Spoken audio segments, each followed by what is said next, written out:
महर्षि व्यास गणेशଙ୍କ द्वारा महाभारत लेखाइले।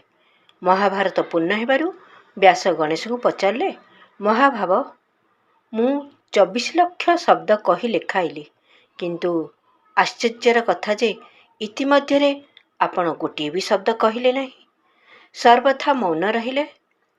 गणेश उत्तर देले, बड़ कार्य संपन्न करने शक्तिर आवश्यकता रही एवं शक्तिर आधार हेउची संयम।